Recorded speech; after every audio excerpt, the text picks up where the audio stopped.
하나님 말씀은 예레미야 2장 1절로부터 12절까지 말씀입니다. 예레미야 2장 1절로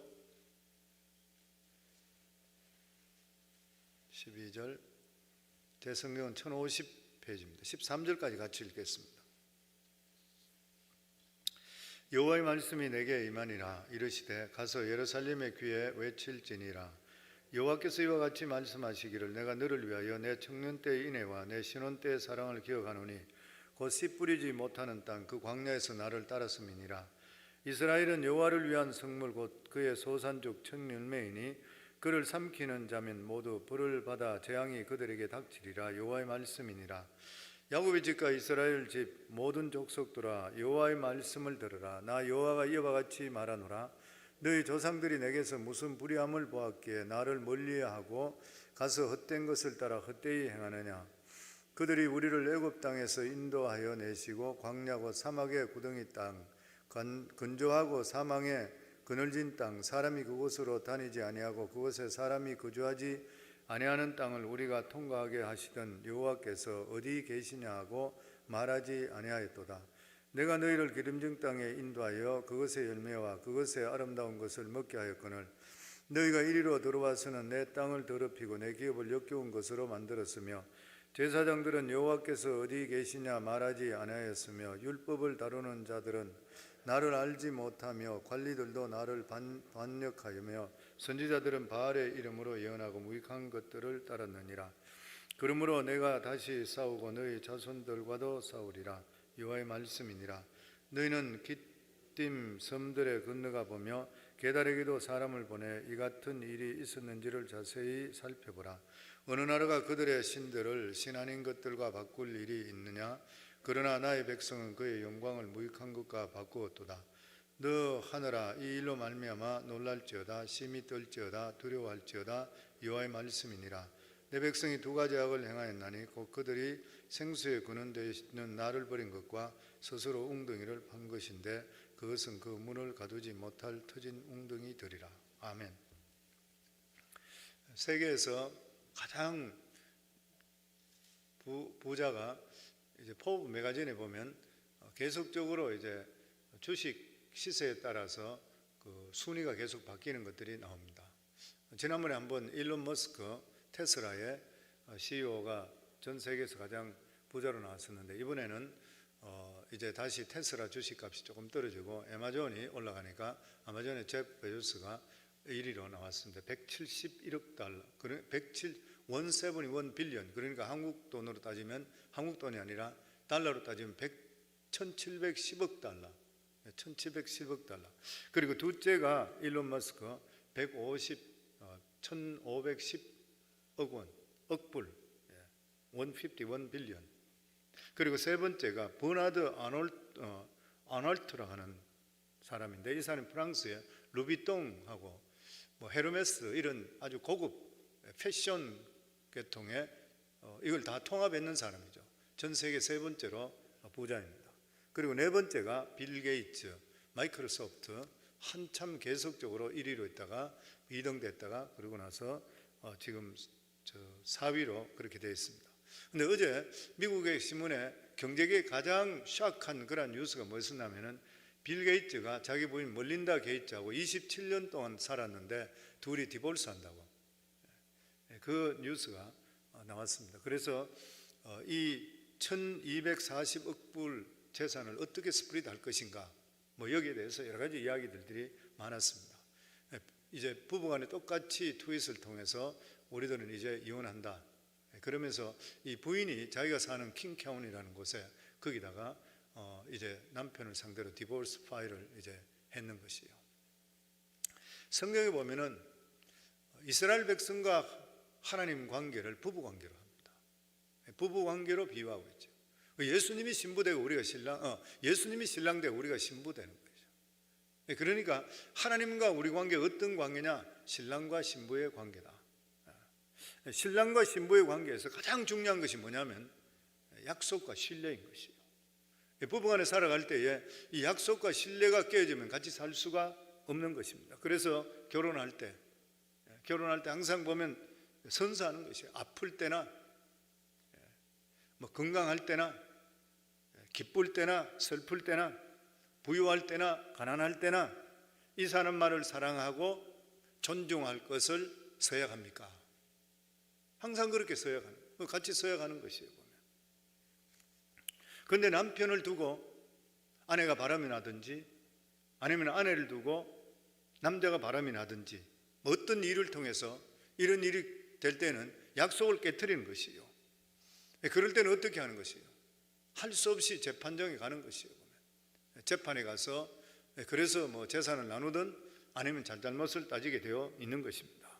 오늘 본문의 말씀은 하나님께서 유다 백성을 너와 나의 관계는 남편과 아내 관계인데 너희가 깨뜨리기 때문에 내가 널 재판에 회부한다 그러는 거예요. 재판에 회부한다. 하나님과 유다 관계의 사이가 인간적인 그러한 관계입니다. 이 가족 관계인 것이에요. 그 이스라엘 백성들을 하나님께서 그들을 택했을 때에 이스라엘 백성들 하나님만 신뢰하고 끝까지 따르게 되면은 내가 너희를 책임진다. 이게 인간적인 관계 맺어지는 것이에요. 이 마치 부부 관계 똑같잖아요. 보면은 결혼할 때 남편과 아내가 결혼하게 될 때에 남편은 아내를 위해서 정신적으로 육체적으로 모든 필요한 것을 채워주고 그것을 약속하는 것이 결혼인 것이에요. 유다 백성은 하나님을 섬김을 통해서 하나님의 백성 이 관계가 이어지는데 하나님 아닌 다른 우상을 섬기기 때문에 이 관계가 깨어졌다 이렇게 선포하는 것이에요. 오늘 이 본문의 말씀은 요시야 때로 그렇게 짐작이 됩니다. 이 요시야 왕은 성전 수리하다가 하나님 말씀을 발견하게 되죠. 그러고 나서 종교개혁을 단행했지만 이스라엘 백성들 의식 속 깊이까지 들어가지는 못했던 것이에요. 유다 백성들은 변함없이 우상을 숭배했습니다. 그랬을 때 하나님께서는 볼 때에 이 사람들은 도저히 가망이 없다. 그래서 예레미야 선지자를 통해서 유다 백성들과의 관계를 법적으로 정리하는 거예요. 너희들과 나하고는 이제부터는 상관없다. 이제는 재판정에 가서 너희 관계는 완전히 이혼하자. 끝내버리자. 그 말씀하고 있는 것입니다. 우리 2장 1절에서 2절 다시 한번 같이 읽습니다. 여호와의 말씀이 내게 임하니라 이르시되 가서 예루살렘의 귀에 외칠지어다. 여호와께서 이와 같이 말씀하시기를 내가 너를 위하여 내 청년 때의 인애와 내 신혼 때의 사랑을 기억하노니 곧 씨 뿌리지 못하는 땅 광야에서 나를 따랐습니다. 여기 보면 가서 예레미야에게 말하기를 가서 예루살렘의 귀에 외칠지어라. 무슨 말인 것이에요? 분명히 알아들을 수 있도록 외치라. 나중에 딴소리 하지 않도록 그냥 귀에 소리가 들리도록 이야기해라. 하나님은 지금 그러면서 여기 보면은 과거의 이스라엘과 하나님 관계가 어떤 관계였는지에 대해서 말씀하고 있습니다. 여기 보면 내 청년의 때의 인애와 내 신혼 때의 사랑을 기억하노니 곧 씨 뿌리지 못하는 땅 그 광야에서 나를 따랐습니다. 여기서 보면 내 청년의 때의 인애 그리고 신혼 때의 사랑 같은 말이죠. 옛날 이스라엘 백성들은 관습적으로 결혼을 굉장히 일찍 했습니다. 그래서 서로 간에 부분을 관해 서로 알아서 서로 이래 짝을 집안끼리 알아서 이래 결혼하는 경우도 있지만 그렇지 않고 그냥 서로 간에 연락받고 나서 결혼하는 그런 경우가 생기게 될 때는 신부가 신랑의 집에 거리가 얼마나 되는지 모르고 그냥 무작정 떠나는 것이에요. 그냥 신랑에 대한 신뢰 때문에 그냥 가버리는 것이에요. 우리가 그것을 생각하면 성경에 보면 리브가를 보면 합니다. 리브가 하란에서부터 가나안 땅까지 남편 얼굴 본 적이 없는데도 불구하고 그냥 따라 나서는 것이에요. 그 당시에는 실제적으로 이런 일들이 대부분이었다 그래요. 그러니까 그 여자들에게 결혼이라고 하는 것은 자기 인생을 다 바칠 뿐만 아니라 죽음과 똑같아. 죽는다. 나는 죽는 거다. 상대편 얼굴도 모르고 그냥 가는 것이에요. 보면 요즘 같은 때는 서로 알고 사귀고 뭐 이렇게 하는데도 불구하고 여러 가지 뭐 문제가 많이 생기고 이렇게 하는데 그 당시에는 어쨌든 이렇게까지 그냥 믿고 그냥 따랐던 것이에요. 그러니까 옛날에 결혼이라는 것은 무조건적인 그냥 하나의 헌신인 것이라 그냥 따라가 버리는 거예요. 근데 하나님께서는 이스라엘 백성과의 광야 40년 동안의 시간을 그때와 똑같다 그렇게 생각합니다. 이스라엘 백성들 하나님 잘 몰랐거든요. 그런데 하나님께서 이스라엘 백성들을 출애굽시켰을 때에 그들이 광야길로 들어갈 때, 그리고 광야길을 여기 보면은 씨 뿌리지 못하는 땅, 그 광야에서 나를 따랐으므로 이스라엘 백성들이 씨 뿌리지 못하는 땅 광야에서 아무 소리 하지 않고 하나님 한 번만 따랐던 것이에요. 그래서 하나님께서는 이 광야 40년을 이스라엘 백성들과는 밀월 관계였습니다. 실제적으로 이스라엘 백성들이 광야 40년 동안 하나님께서 원망하고 불평하고 그럴 때도 많이 있었습니다. 그럼에도 불구하고 하나님께서는 이때가 가장 좋았다. 부부간의 관계 맺을 때에 이때 고생하고 아무것도 없고 이럴 때지만 가장 내가 행복했었다. 하나님 그 말씀하는 거예요. 왜냐하면 적어도 그 기간 동안은 이스라엘 백성이 딴 우상을 섬기지 않았기 때문에, 딴짓 하지 않았기 때문에 가장 기뻤다는 것이에요. 원망하고 불평했지만 하나님을 그대로 따랐다는 것이, 그래서 하나님이 이것을 귀하게 여기는 것이에요. 우리 삶에도 똑같습니다. 성도님들, 저희들이 믿음 생활할 때 어려운 일 생길 수 있고 하나님 왜 이렇습니까 저렇습니다 이렇게 할 수도 있다 하더라도 다른 거 바라보지 않고 하나님만 그냥 따라가면 귀하게 여기시는 것이에요. 그리고 여기 보면 청년의 인애라 되어 있습니다. 인애란 말이 이 히브리어로 헤세드란 말이죠. 헤세드란 말이 뭐냐면 한 번 약속한 것은 목숨을 걸고 지키는 것. 다른 말로 따지게 된다면은 이 죽도록 책임지는 사랑이라 그렇게 이야기할 수 있는 것이죠. 헤세드의 사랑. 하나님께서 하시는 일이 내가 이해가 되지 않는다 하더라도 나를 인도하시는 것을 믿고 끝까지 그냥 따라가는 것, 이것이 바로 인애라. 양은 목자를 무조건 신뢰합니다. 그래서 주인이 양털을 깎게 될 때에 아프고 이러더라도 양은 소리를 안 낸다 그래요. 아주 죽은 듯이 조용히 가만히 있다 그래요. 뿐만 아니라 정말 양은 죽이는데도 불구하고 소리를 안 낸대. 짐승 중에 찔러 죽이더라도 소리 안 내는 짐승이 양밖에 없다 그래요. 그냥 그대로 그것을 주인을 신뢰하기 때문에 그대로 받아들인다 그래요. 이게 하나님께 대한 철저한 신뢰가 양과 그리고 목자의 관계예요. 그리고 또 다른 하나는 다른 사람에 대해서 믿을 수 있는 사람이 되는 것이 인애인 것이에요. 믿을 수 있는 사람이 되는 것, 다른 사람에 대해 믿음을 갖게 되는 것. 사람이 결혼을 한다고 하는 거 보면은 적어도 그 사람에 대해서 배반하지 않을 것이라는 그런 믿음을 가지고 있기 때문에 그 사람은 결혼하잖아요. 누구든지 간에. 그러면서 결혼은 이런 것을 통해 자기 자신의 미래를 맡기는 것이에요.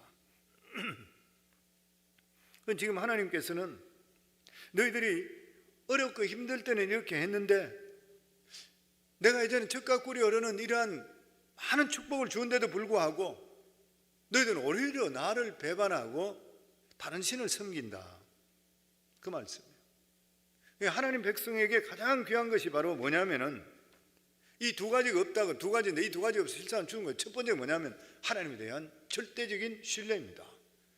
아무리 험한 골짜기로 그리고 내 삶 속에 어려운 일이 있다 한다 하더라도, 설사 하나님이 나를 죽이는 한이 있다 한다 하더라도 하나님만 믿겠습니다는 믿음의 고백, 예수님께서 십자가에 못 박혀 죽으실 때 절대적인 믿음 때문에 아무 소리 하지 않으시고 십자가를 감당하셨어요. 똑같은 그런 믿음을 요구하는 것이죠. 다른 하나는 나에 대한 다른 사람의 믿음을 배반하지 않는 그러한 삶. 그래서 예수 믿는 그러한 사람들은 딴 사람 배반하면 안 돼요. 남을 추이링한다든지 남에 대해서 웬테이지 갖는다든지 이래 상대편에게 해를 끼치면 절대 안 돼요. 왜냐하면 예수 믿는다는 것 자체가 하나님을 믿는 사람이기 때문에 그 사람이 우리를 신뢰할 수 있도록 우리가 만들어줘야 돼요. 근데도 불구하고 사람들이 왜 바뀌는 것이에요? 욕심 때문에 그렇습니다. 욕심인 것이죠. 내 속에 있는 욕심, 야망, 이런 것들이 사람을 배반하게 만들어버리는 것이에요. 하나님께서는 여기에 하나님 백성에게 절대적으로 두 가지다. 하나는 절대적으로 믿음이다. 하나님을 신뢰. 둘째는 절대적으로 딴 사람에 대해서 믿음의 배반적인 행동을 하지 마라. 이 두 가지인 것이에요. 근데 이스라엘 백성들은 어떻게 해서 하나님을 진짜 배반했어요. 하나님, 이 이스라엘 백성들이 하나님께 어떤 존재였습니까?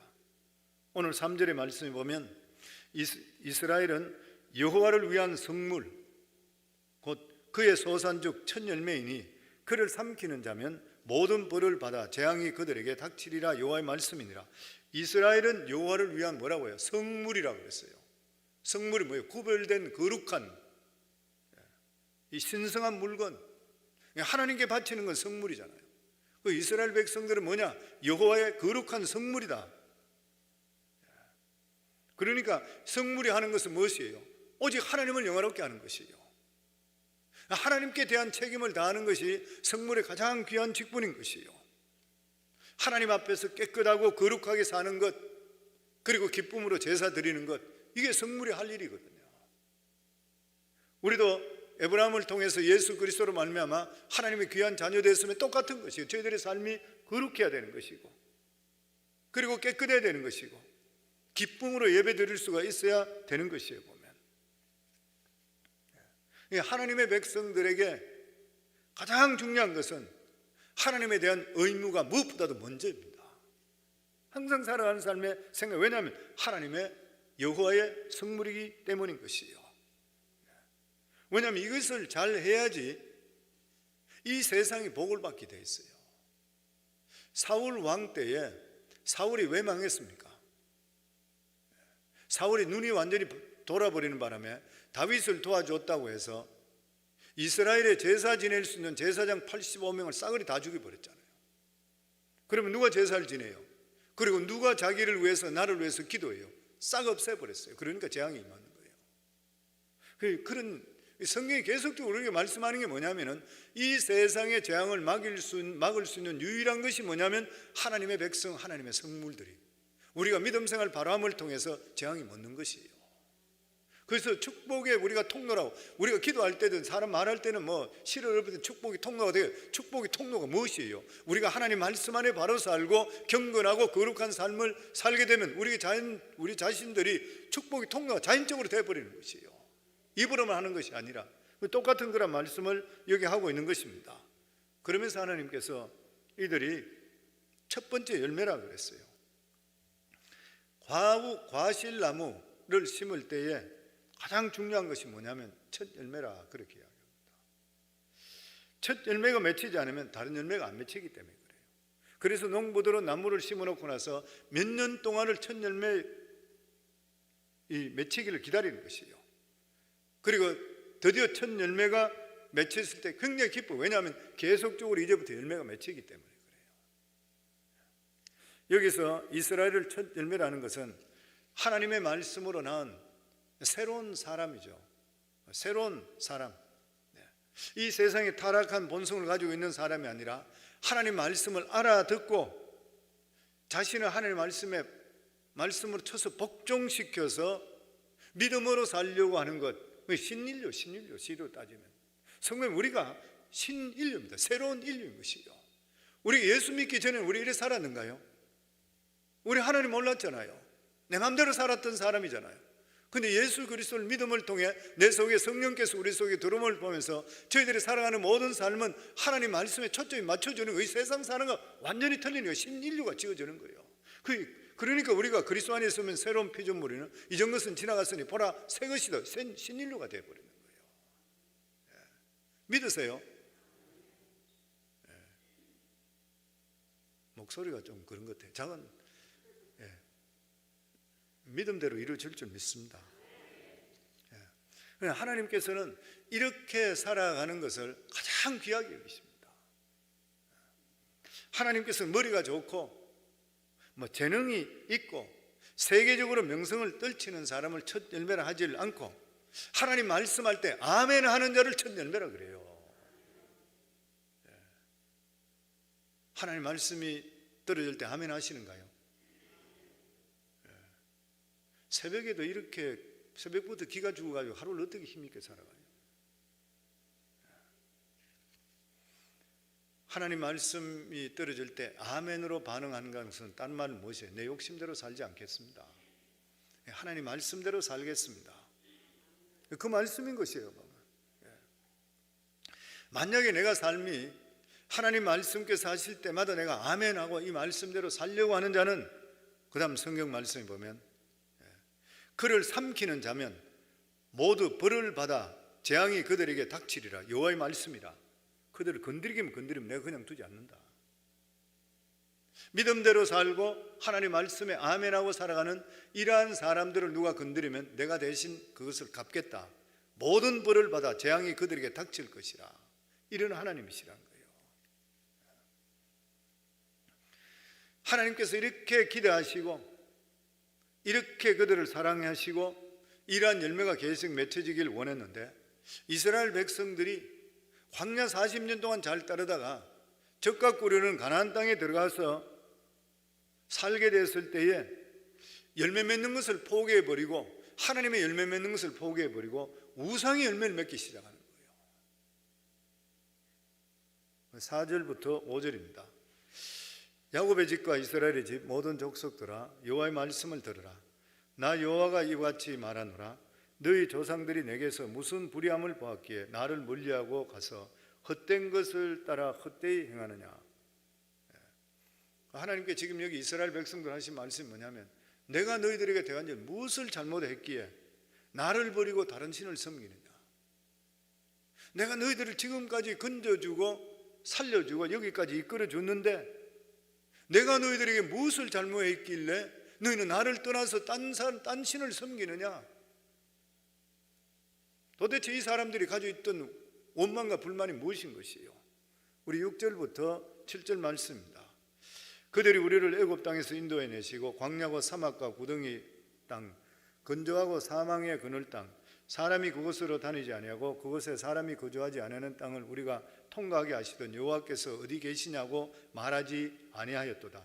내가 너희를 기름진 땅에 인도하여 그것의 열매와 그것의 아름다운 것을 먹게 하였거늘 너희가 이리로 돌아와서는 내 땅을 더럽히고 내 기업으로 역겨운 것으로 만들었으며. 하나님께 사람이 살 수 없는 죽음의 땅에서 그들을 건져주셨어요. 그런데 이 사람들 그걸 잊어버린 거예요. 잊어버리고 나서 하나님을 떠나버리는 것이에요. 오늘날도 많이 그렇잖아요. 우리 신앙생활에도 보면 살만하고 괜찮은 만하고 그러면은 신앙이 떠나버리는 경우들이 참으로 많이 있습니다. 하나님께서 너희들이 죽음의 땅에서 살아났다면 하나님을 절대 잊어서도 안 되는 일이고, 어떤 힘든 일이 있다 하더라도 이겨나갈 수 있지 않냐. 어떤 일도 두려워할 필요가 뭐가 있겠느냐. 성령 우리 그렇잖아요. 죽음에 살아난다든지 아니면 고생을 시큰해 본 사람은 다른 일 당해보면 이건 아무것도 아니다 얼마든지 뛰어넘을 수 있거든요. 왜 하나님께서 40년 동안 너희들이 죽도록 고생했고 죽음에 살아났는데 가나안 땅에 들어가서 너희들이 왜 그들의 문화에 동화되고 그들을 두려워하고 오히려 그들을 너희에게 스승 삼듯이 그들에게 따라가느냐. 하나님 지금 그 말씀하고 있는 것이에요. 그래서 우리 삶에 잘 살게 될 때 항상 조심해야 됩니다. 성경적으로 확실하게 우리에게 주시는 말씀은 영혼이 잘 되면 항상 범사가 잘 되게 만들어 주십니다. 이거는 철칙인 거예요. 하나님 말씀 보기, 하나님 말씀에 정해진 것이에요. 사랑하는 성도님들, 어쨌든 하나님께 붙어 계시고 영적으로 우리가 충만하길 원하고 계시면 반드시 살아가는 삶은 축복해 주십니다. 그런데 잘 될 때 항상 조심해야 돼요. 잘 될 때 항상 조심하라는 거예요. 잘 되는데도 불구하고 믿음 생활 바로 하는 사람이 극히 드무니까 하나님 똑같은 말씀하는 거예요. 젖과 꿀이 흐르는 땅에 들어갔으니 얼마나 좋아요. 가나안 땅에서 훈련받아서 젖과 꿀이 흐르는 땅이 오고 그 사람들을 하나님께서 다 멸해 주시잖아요. 대부분 다 멸해 주시는 거예요. 그렇다면 그들이 하나님만 의지하게 될 때는 그 사람들이 자기들에게 종이 되는데도 불구하고 들어가 보니까 이 사람들이 살아가는 삶이 윤택하고 잘 살고, 그리고 자기들은 농사를 한 번도 안 지어봤는데 이 사람은 농경시대로 해서 농사를 지어서 아주 여러 가지 경제적으로 환경이 풍부하고 문화도 많이 발달하고 뭐 전부 다 좋아 보이는 것이에요. 그러니까 저들이 섬기는 신이 무엇이기에 이렇게 잘 사나 해서 하나님을 버리고 그들 신을 따라가 버렸어요. 오늘날 따지면 예수 믿고 힘들고 여기까지 왔는데 어떤 사람은 예수 안 믿는데도 불구하고 돈 잘 벌고 아주 떵떵거리고 잘 살고 이러니까 저 사람 뭐가 저렇게 잘 사나 해서 하나님 저버리고 그 사람 따라가 버리는 것이에요. 똑같은 일이 벌어졌는 것이에요. 보면 사람들이 어려울 때는 하나님을 부여잡습니다. 이건 뭐 다 그렇지요. 어떤 뭐 의지할 데가 없으니까 그냥 하나님을 의지하는 것이에요. 그런데 뭔가 좀 잘 되고 어느 정도 살게 되면은 믿음을 어떻게 가지려면 세련되게 믿으려고 그래요. 우리가 하나님께 부르짖고 막 믿음 중심적으로 살고 이러면 그게 자기들이 볼 때는 좀 맹신같이 보이는 어떤 기분 속에 그런 기분이 들어요. 내가 좀 세련되게 사람들에게 인정받고 딴 사람 볼 때도 좀 괜찮게.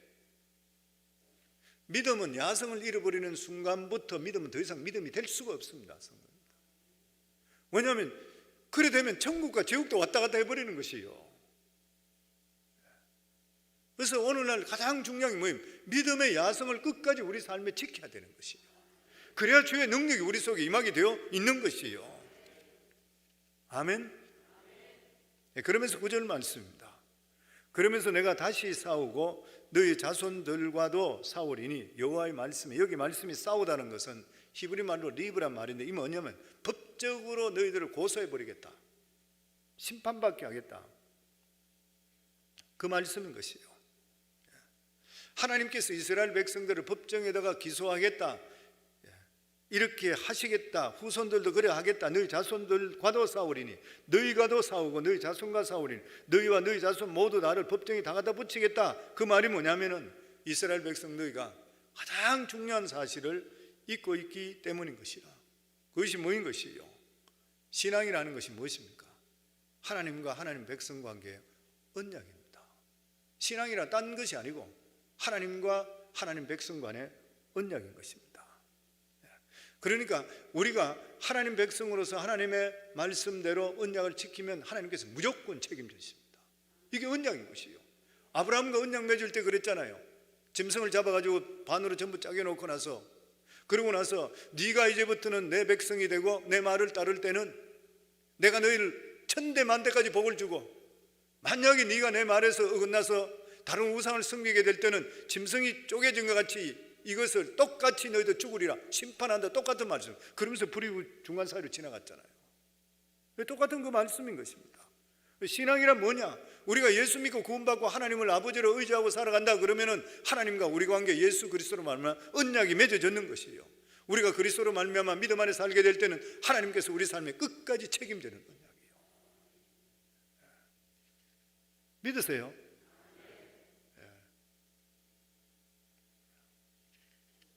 그렇기 때문에 이스라엘 백성들은 가장 중요한 게 뭐냐면은 하나님과 언약을 지켜야 되고, 제사만 지내는 것이 아니라 실제적으로 제사만 지내서는 되는 일이 아닌 것이요, 하나님께 주시는 약속을 지켜야 돼요. 만일 이 약속을 지키지 못하게 될 때는 하나님의 백성으로서 주의를 상실해 버리는 것이요, 그리고 하나님의 백성의 특권을 잃어버리게 되는 것이요. 근데 문제는 뭐냐면은 이스라엘 백성들이 가나안 땅에 들어가서 이방 종교의 개념이 들어와 버렸습니다. 성은 이방 종교가 무엇인 것이요? 만드는 신이잖아요. 상상해서 생기는 신. 그 만드는 신, 상상해서 섬기는 신이 언약이 있을 수 있습니까? 언약이 없습니다. 바알신도 그렇고 아세라상도 그렇고 모든 것들이 언약이 없어요. 그들이 하는 것이 무엇이에요? 가서 절하고 되면은 그 신들이 자기들에게 복을 준다. 딱 그 개념입니다. 그 이스라엘 백성들이 어떻게 됐어요? 광야 때는 하나님의 구름기둥 불기둥으로 이끄시고 역사하시는 이걸 체험했다가 가나안 땅에 들어가면서 그들이 이방 신들이 하는 것을 보고 나서 예배만 드리고 나면 하나님께서 복을 주신다, 이거로 바뀌어버렸던 것이요. 오늘날 얼마나 많은 사람이 그런지 모릅니다. 하나님과 우리 관계는 인격적인 관계예요. 주의 성령이 우리 속에 계시면서 우리와 교통하고, 그렇기 때문에 우리가 거룩하게 살고 믿음으로 살고 하나님 뜻 가운데 사는, 이게 신앙인 것이에요. 왜냐하면 하나님 그걸 원하시니까.